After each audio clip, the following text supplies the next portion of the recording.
Je pense qu'on a franchi un cap depuis le début de l'année en fait. Entre la marche des femmes et déjà en fin d'année dernière, il y avait des mouvements qui commençaient à se mettre en place. Mais je pense que c'est aujourd'hui quelque chose qu'on voit, mais c'est en process depuis plusieurs années. Parce que les violences faites aux femmes, c'est tellement présent dans la vie. Et je pense que beaucoup de femmes parlaient déjà, mais on ne les entendait pas. Je crois que la société est plus ouverte aujourd'hui à l'entendre.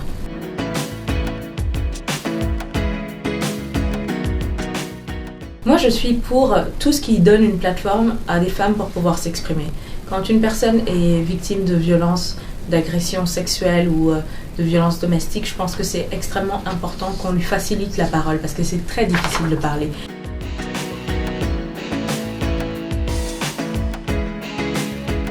Le féminisme n'est pas une histoire de femmes par les femmes pour les femmes. Le féminisme et l'égalité homme-femme est c'est une mission pour toute une société.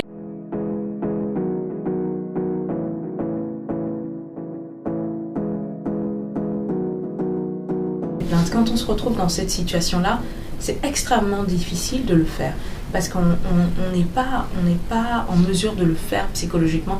On n'a pas la force ni le courage de le faire. Et quand on y arrive, on doit soutenir ces femmes-là. Au lieu de leur demander qu'est-ce qu'elles portaient, au lieu de trouver une justification.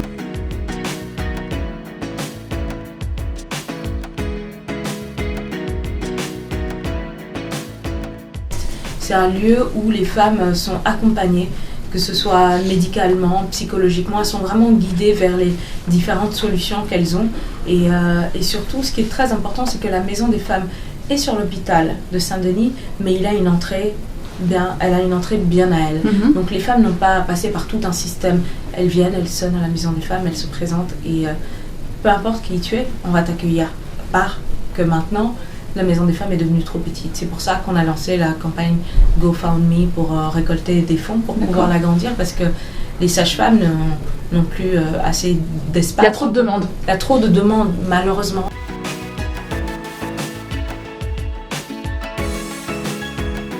L'idée du hashtag, c'est pour que les femmes ne trouvent pas une porte fermée, c'est de faire une photo avec le pied dans la porte, une photo fun et décalée pour inciter les gens, chacun à emmener sa contribution et à participer à ça.